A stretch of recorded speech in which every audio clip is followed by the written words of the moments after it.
Bom dia. Hoje nós temos uma pergunta. E a pergunta é: qual é o direito da criação? Qual é o direito da criação? A criação, a natureza, tem direitos?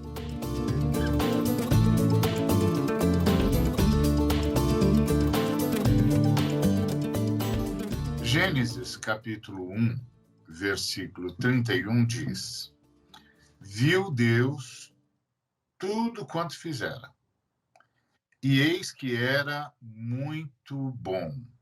Viu Deus tudo quanto fizera, e eis que era muito bom. Pois é, esse texto que nós acabamos de ler encerra a primeira narrativa da criação, que é a narrativa do capítulo 1. É uma narrativa macro da criação. Depois, no capítulo 2, a gente tem uma narrativa pormenorizada. Mas a narrativa macro, que é a primeira narrativa do capítulo 1, termina com essa conclusão magistral. E viu Deus tudo quanto fizera, e eis que era muito bom. Tudo era muito bom. Essa frase, tudo era muito bom, tudo que Deus fizera era muito bom, nivela toda a criação. Nivela toda a criação. Não tem nada que tenha sido melhor e nada que tenha sido pior. Tudo o que Deus fizera era muito bom. Tudo o que Deus fez era muito bom. Essa frase nivela toda a criação. Tá certo? Então, o ser humano era muito bom. Os biomas aquáticos, terrestres, muito bom. Tudo era muito bom. Está tudo igualado. Então, se o ser humano tem direitos, o peixe também tem. A floresta também tem. A vegetação também tem. Deveria ser assim, porque está tudo no mesmo nível. Tudo está sendo muito bom. Tá certo? Então, qual é o direito que a criação tem? E eu acho que esse tem sido um grande problema na história da humanidade. Um filósofo chamado Michel Serres, filósofo francês, que faleceu em 2019, ele escreveu um texto chamado O Contrato Natural.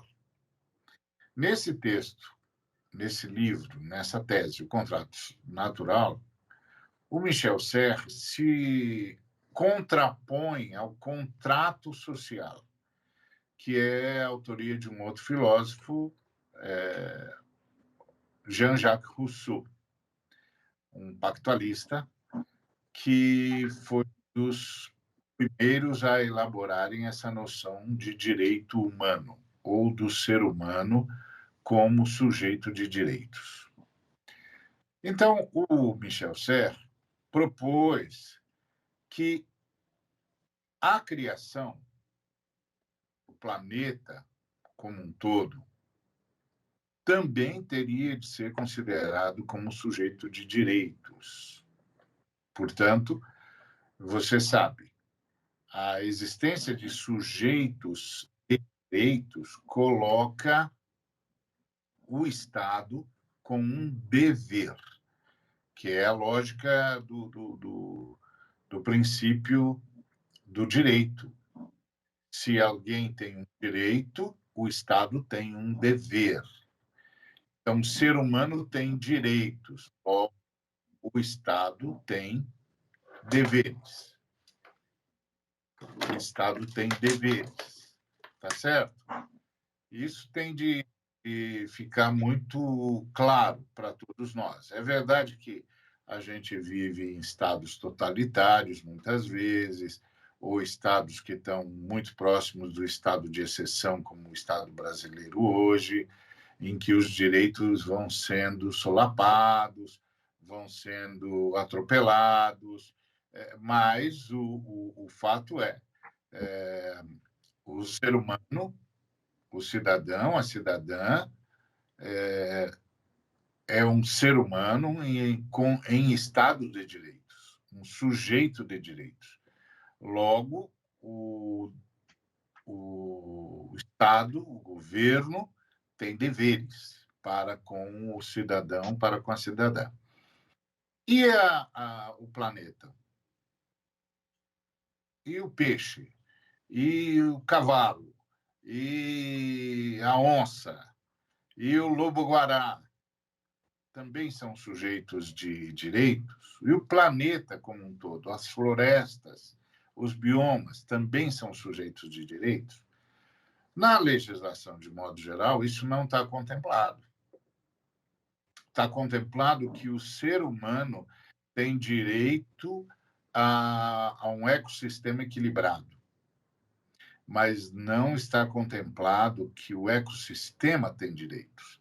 Pois foi em relação a isso que esse filósofo Michel Serres se levantou e escreveu o Contrato Natural, dizendo que a criação, o planeta, os animais, a flora, a fauna, o planeta como um todo, também deveria ser considerado como sujeito de direitos. A pergunta é: a Bíblia apoia essa posição do Michel Serres? Sim, apoia, porque a Bíblia termina a descrição, a primeira descrição da criação, dizendo que tudo quanto Deus fizera era muito bom. Então, esse tudo quanto Deus fizera era muito bom, iguala toda a criação. Seja o ser humano, seja a fauna, seja a flora, sejam todos os biomas. Tudo era muito bom. Tudo tinha igual validade e igual dignidade. Por quê? Porque tudo fora feito por Deus. Não há nada que não tivesse sido feito por Deus. Então, a Bíblia apoia essa ideia. Sim, sim, tudo foi criado por Deus, então tudo tem a dignidade de ser obra de Deus, de ser fruto do desejo da Trindade, de ser fruto da ação da Trindade. Então, tudo tem de ser tratado como digno e capaz de ser tratado como um sujeito de direitos. Por quê? Porque tudo é obra de Deus. Então, sim, a Bíblia e o Michel Serres sem maiores problemas. O ser humano é um sujeito de direitos, mas as demais criaturas divinas também são, porque também foram criadas por Deus. Ok, isso posto, a pergunta é: não seria esse um caminho para começarmos seriamente a conter a voracidade humana em relação aos biomas?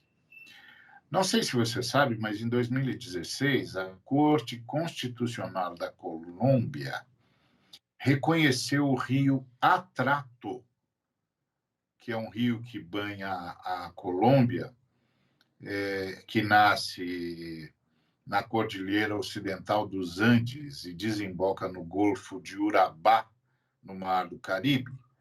Esse rio, chamado Atrato, que é o mais caudaloso rio do mundo, considerando seu tamanho, ele foi declarado pela Corte Constitucional da Colômbia como sujeito de direitos. E a Corte Constitucional da Colômbia, que equivale ao nosso STF, estabeleceu que o governo nacional seria responsável por eleger o representante legal dos direitos do Rio. E o governo da Colômbia elegeu o Ministério de Ambiente e Desenvolvimento Sustentável. Aqui no Brasil, seria muito bom se a gente fizesse isso. Por exemplo, é um jeito de salvar a Amazônia, de salvar o Pantanal e, pelo menos, salvar dessa voracidade. Agora, não dá para colocar na mão do meio ambiente, porque o Ministério do Meio Ambiente é que está atentando contra os direitos do Pantanal, da Amazônia e dos demais biomas.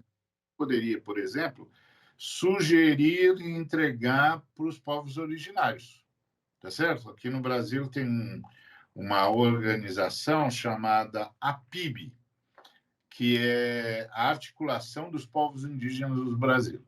Então, a gente podia declarar o Amazonas, o bioma amazônico, o Pantanal, a Mata Atlântica e todas esses biomas brasileiros, e são vários, pelo menos 7 grandes biomas que precisam ser protegidos, a gente podia declará-los como sujeitos de direito e pedir para a articulação dos povos indígenas ser o defensor dos direitos dos biomas.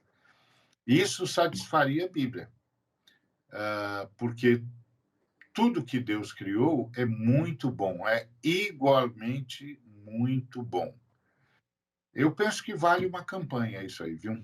Vale uma campanha, acho que nós cristãos deveríamos fazer esse tipo de campanha no Brasil, porque a voracidade do agronegócio, a voracidade dos anacrônicos, dos que não entendem o que significa estar num planeta, numa casa comum, está destruindo os biomas brasileiros. Então, nós precisamos, de forma muito consciente, declarar a criação do Brasil como sujeito de direitos e estabelecer um guardião dos direitos dos biomas que estão em território brasileiro. Vamos pensar sobre isso, vamos orar sobre isso, vamos conversar sobre isso. Nós vamos para um rápido intervalo e voltamos para conversar sobre qual é o direito da criação.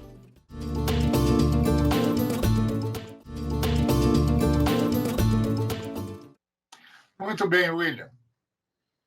O que você acha dessa ideia? A criação também como um sujeito de direitos, como propõe esse filósofo Michel Serres, que já faleceu, propôs, no caso, né? E até onde eu consigo ver as Escrituras Sagradas, tem todo o apoio das Escrituras Sagradas, porque, sem dúvida nenhuma, o ser humano foi posto como guardião do planeta e, logo, isso significa que o planeta já começa na história da criação como um sujeito de direitos e que tem no ser humano o defensor dos direitos da criação. Como você vê isso? Concordo em gênero, número e grau, Ari. Bom dia para você, bom dia aos amigos que nos acompanham pela rede TVT, também pelo YouTube da TVT. Prazer estar com vocês aqui mais uma vez. Concordo contigo, como disse ali, as escrituras realmente nos dão base para tudo isso. O texto de Gênesis traz essa narrativa que faz nos lembrar que nós, enquanto seres humanos, não somos distintos da criação, mas fazemos parte da criação. Nós, segundo a narrativa de Gênesis, traz esse contexto de que somos parte da criação, porque o ser humano ele foi feito do pó da terra. O diferencial do ser humano é simplesmente, ou como se fosse simples, né? Mas o sopro, nas narinas da parte da Trindade. Mas a narrativa de Gênesis nos traz esse significado, traz essa direção para nós, de que somos não distintos da criação, mas fazemos parte da criação. Ou seja, como dizemos, como falamos em outros programas, a Terra não é simplesmente o nosso oikos, é a nossa casa comum. Ela faz parte de nós, fazemos parte dele. Então, tem muito a ver com o texto sagrado de Gênesis. E você também levantou a questão do qual a Bíblia também fala, né, a respeito de guardar. E eu lembro bem que nós falamos a respeito disso, o termo, eu não sei se é a expressão correta, mas no hebraico ali é abades, né? Ou melhor, samar, abade significa servir, né? É o serviço à criação. E além do servir, tem o guardar, que é o samar, que significa cuidado, vigilância, manter a criação em segurança, com proteção, trazendo aquela ideia de exercer grande poder sobre, no sentido de tomar conta, de ser responsável. E eu lembrei até no outro programa que essa palavra aqui, a ideia do guardar, é o mesmo sentido que Deus trouxe de Caim, que quando Deus vai falar com Caim a respeito de seu irmão, Deus chega a Caim e pergunta: onde está seu irmão? E a palavra que o Caim utiliza é: por acaso sou eu algum guardador do seu irmão?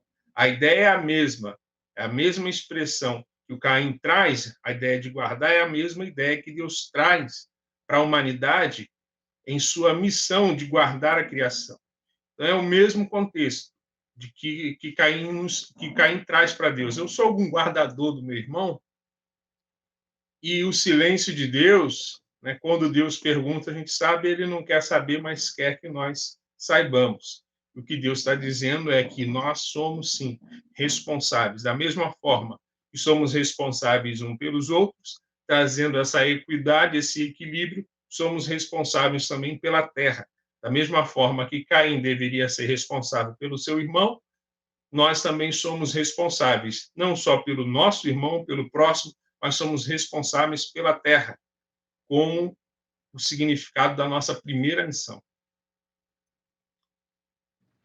Joia, é isso mesmo. E a gente precisa lembrar que guardar o planeta é a responsabilidade primeira que Deus deu à humanidade. Então, quando Deus diz para a gente guardar o planeta, cuidar do planeta, quem é que está na posição de ser servido é o planeta.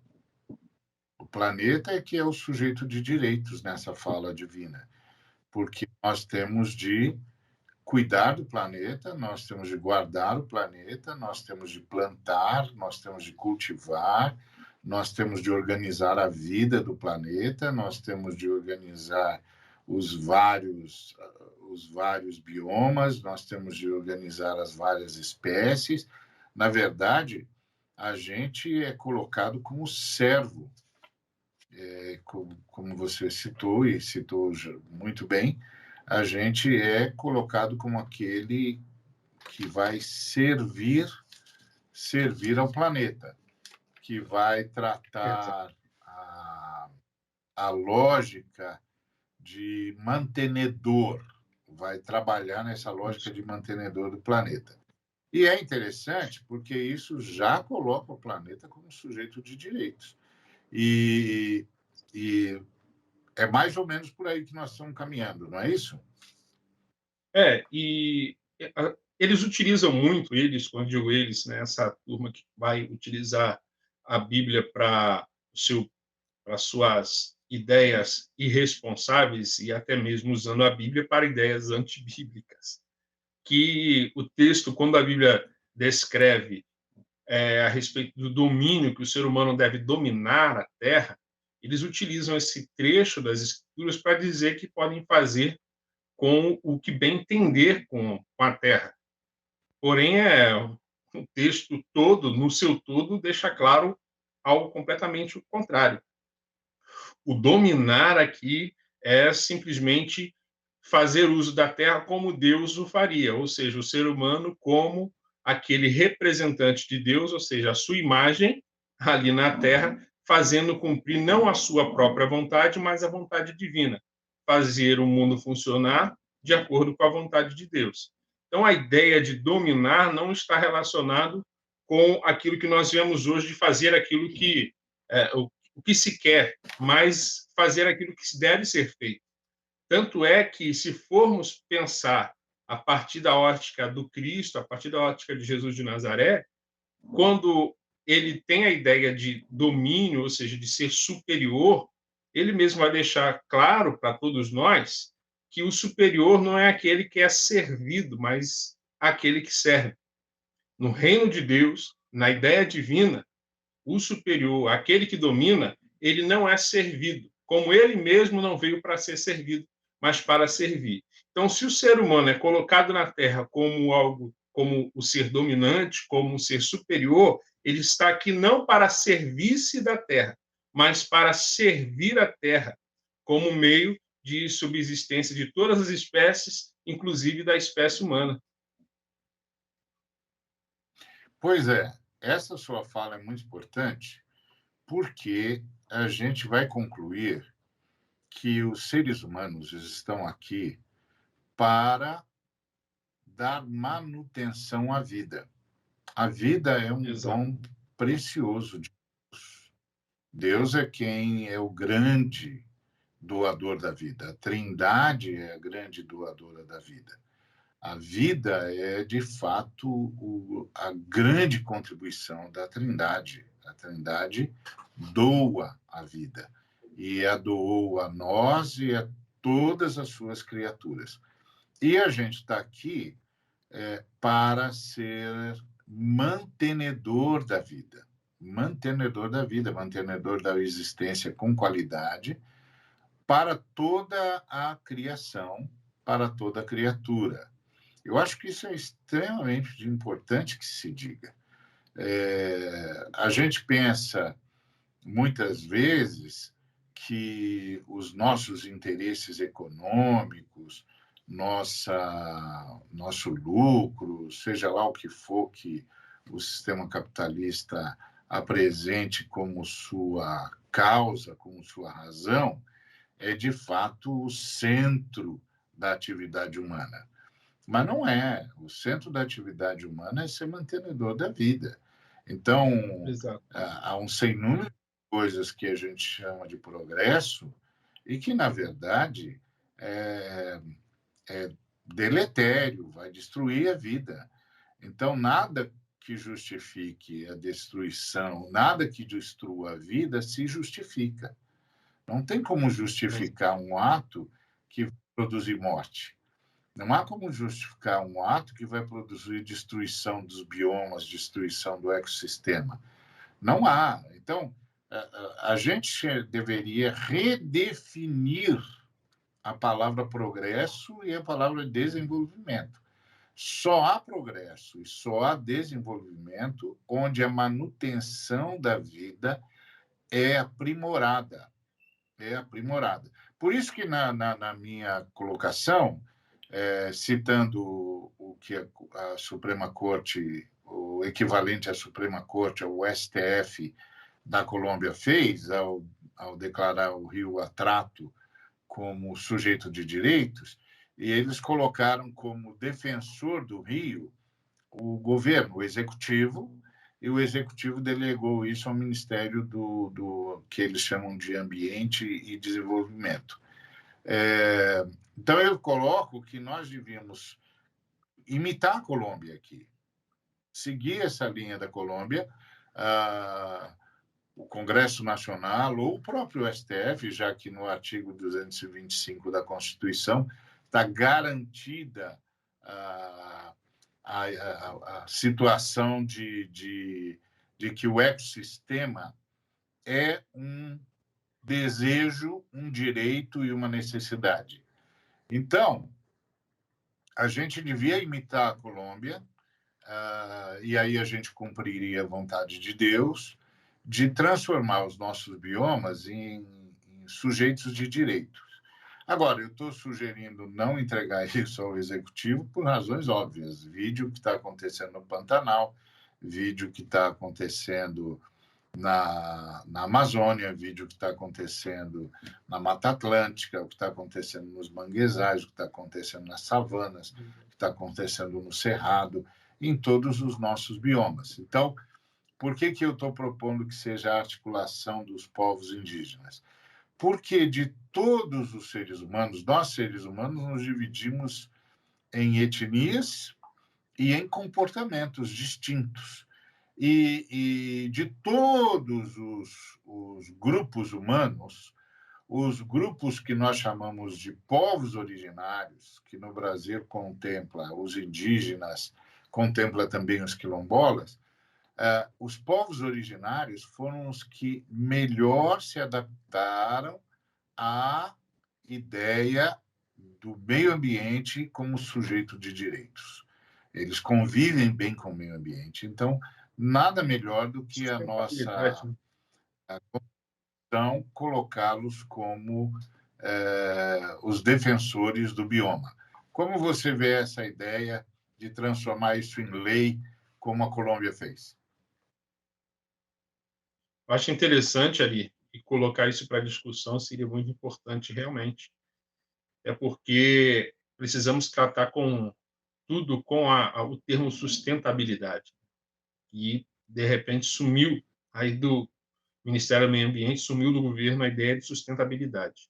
É muito importante trazer essa discussão e, inclusive, ter os povos originários como talvez até esses gestores, porque eu os vejo como os que seriam menos atingidos pela ideia de, por exemplo, transformar a floresta em commodities, porque a discussão e a preocupação hoje, e o que é colocado até mesmo pelo governo, é que não, nós precisamos plantar alimentos. Mas, na realidade, o que se vê, e principalmente aqueles que têm essa experiência, que já viram várias fazendas aí que eram fazendas de arroz, feijão, de milho, agora só sabem produzir soja. E então, eu creio que esses povos são menos suscetíveis à ideia ou à influência de Mamon, para fazer com que realmente tenhamos aí condições sustentáveis do meio ambiente brasileiro, os biomas brasileiros. É isso, gente. Considere isso nas suas orações, considere isso no seu exercício de cidadania, leve essa ideia para frente, vamos transformar isso num grande movimento. É com a gente, daqui para frente.